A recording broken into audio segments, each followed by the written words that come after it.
some problems here. On segment ES above, PQ is equal to RS. What is the length of PS? So it is given here that PQ is just equal to RS. So therefore, this one, x minus 1, is just equal to 3x minus 7. And we can just solve for the value of x. So that would be x minus 1 equals 3x minus 7.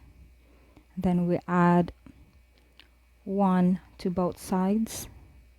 So we have x equals 3x minus 6. And then we subtract 3x from both sides.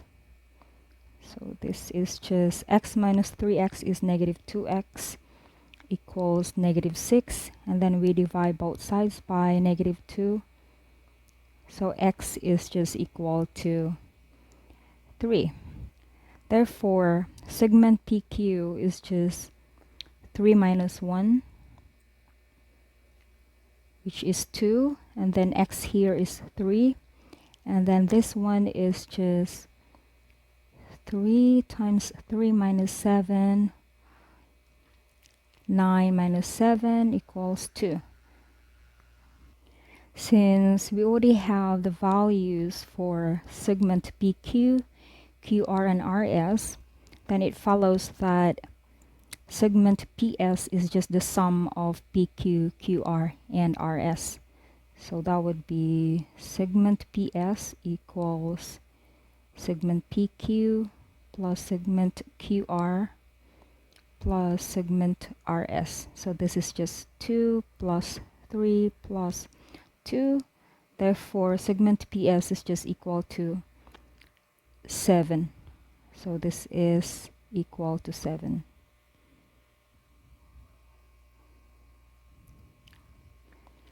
In the xy plane, the point 25 lies on the graph of the function f.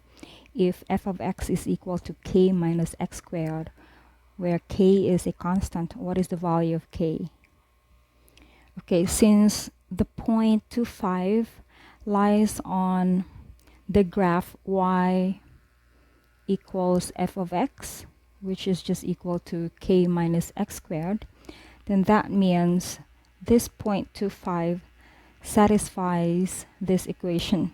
So we can just substitute the values of x and y to this one equation to solve for k. So let's do that. So this is k minus x squared. So substituting the values of x and y. So this is 5 equals k minus 2 squared. So 5 equals k minus 4. We add 4 to both sides. Therefore, k is just equal to 9.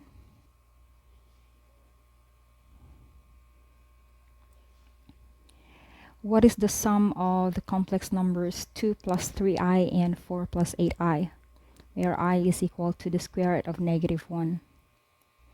So for a complex number written in the form a plus bi, okay, this part here is the real part of the complex number, while this one is the imaginary part. So in getting the sum of complex numbers, we just have to add up the real parts of the complex numbers and then the imaginary parts. So let's do that. That is 2 plus 3i plus 4 plus 8i. So 2 goes with 4, so that is 2 plus 4. We can group them together. And then 3i and 8i. So that is 3i plus 8i. So this is just 6 plus 11i. So the answer here is letter C.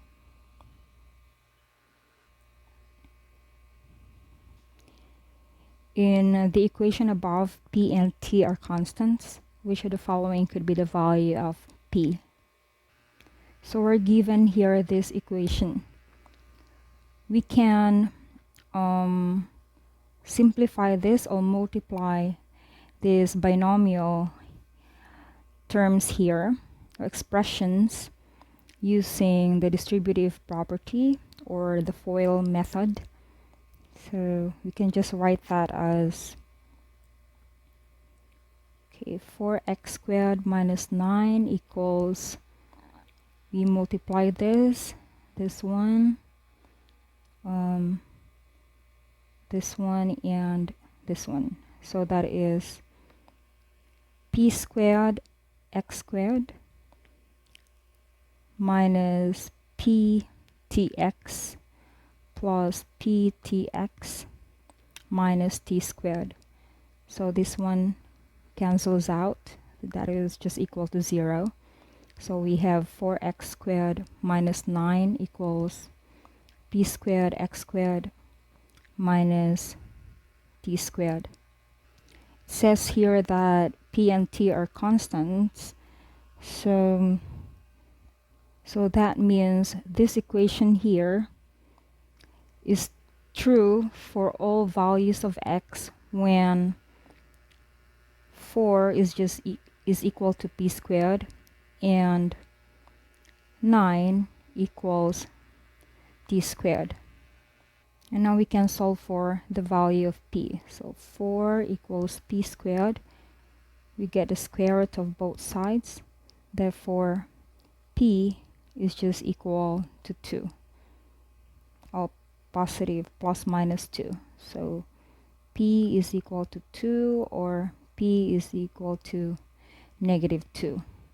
So in the choices here, we only have the positive value of p, which is 2. So our answer is letter A.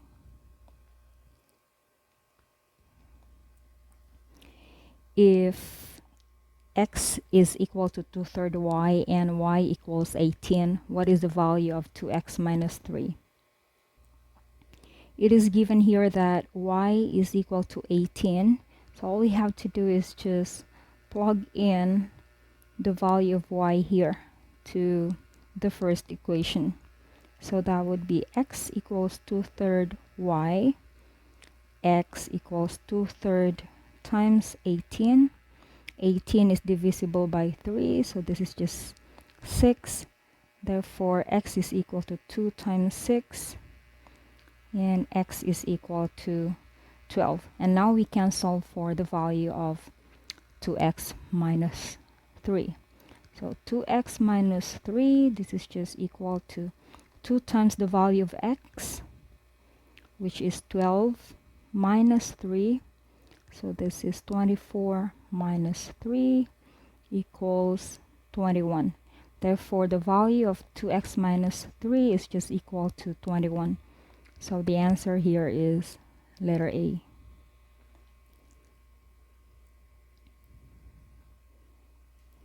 If the square root of x plus square root of 9 equals square root of 64, what is the value of x? So we can solve this equation here and find the value of x by simplifying this first, the numbers in the radical. So that is, square root of 9 is just equal to 3, and square root of 64 is just equal to 8. So we can write that as square root of x plus 3 equals 8, and then subtracting 3 from both sides, this cancels out, so square root of x is just equal to 5. And then we can square both sides, so x is just equal to 25.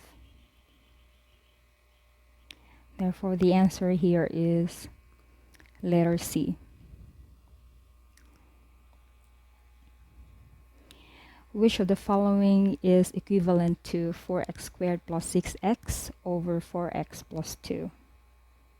And we can solve this using the long division. So that would be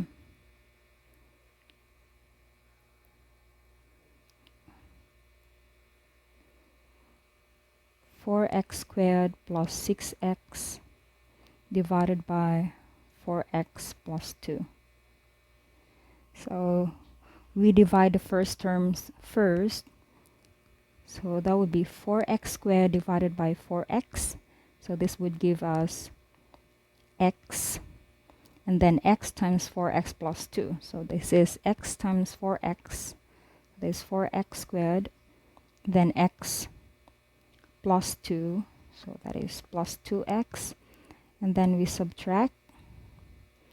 4x squared minus 4x squared is 0. 6x minus 2x is just 4x. Now we do the same process again. So 4x divided by 4x is just 1. So this is plus 1. 1 times 4x plus 2. So this is 4x plus 2. Then we subtract. That is 4x minus 4x is 0.